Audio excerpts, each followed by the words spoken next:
Lecture du jour, bonjour. Comment ça va en ce lundi matin?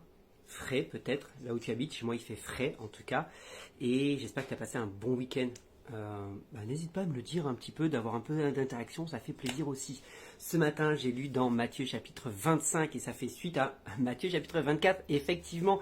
Et la semaine dernière, en fin de semaine, j'avais lu sur le retour de Jésus, les événements du retour de Jésus. Et justement Matthieu 25 c'est un des chapitres incroyables pour se préparer au retour de Jésus. Jésus lui-même donne 3 histoires, 3 paraboles qui nous permettent et qui nous donnent la ligne à suivre pour se préparer à son retour. D'ailleurs, j'avais déjà fait une vidéo à ce sujet sur ma chaîne YouTube qui s'appelle 3 clés pour se préparer au retour de Jésus, tout simplement. Donc, je t'invite à aller voir ça pour avoir plus de détails parce que là, je vais faire ça en 3 minutes. Alors que là, j'avais pris plus de temps pour bien détailler. Donc, il y a trois histoires. Il y a la parabole des vierges, sages et des vierges folles, il y a la parabole des talents avec les 3 serviteurs, et il y a la parabole des boucs et des brebis. Trois histoires qui nous donnent 3 directives pour savoir comment se préparer et qu'est-ce qu'il faut attendre. Je te résume ça rapidement, mais je le redis, pour plus de détails, va voir ma vidéo sur le sujet sur ma chaîne YouTube.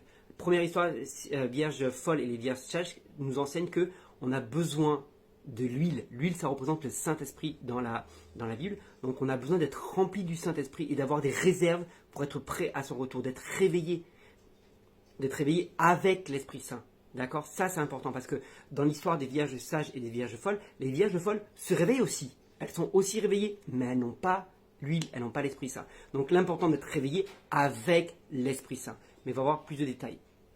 La deuxième parabole, c'est la parabole des talents. Et là, Jésus dit clairement qu'il nous a confié des choses, confié des dons, des talents, mais même des biens matériels qu'il faut faire fructifier. Et que celui qui se serait reposé et qui n'aurait rien fait de ce que Dieu lui a confié, c'est mort pour lui. Et on voit à chaque étape qu'il y a certaines conditions. On dit, ok, le salut, c'est la grâce, etc. Mais malgré tout, une fois que tu es rentré dans le salut, que tu es rentré dans la grâce, il y a des choses que Dieu attend de nous.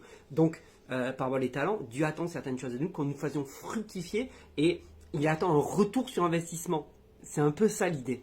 Et la dernière parabole, la parabole des boucs et des brebis, Jésus dit clairement que on doit prendre soin des pauvres, on doit prendre soin des démunis, et que si tu ne le fais pas, là aussi, Jésus met de côté ceux qui ne le font pas, et il reprochera à ceux qui ne l'ont pas fait de ne pas l'avoir fait, justement. Donc, 3 lignes directives: être réveillé avec l'Esprit Saint, faire fructifier ce qu'il nous a confié parce qu'il attend un retour sur investissement, prendre soin des démunis et des pauvres. Voilà trois activités, 3 attitudes que nous devons entretenir jusqu'à son retour parce qu'il va nous demander des comptes sur ces 3 points-là. Sois béni, bonne journée.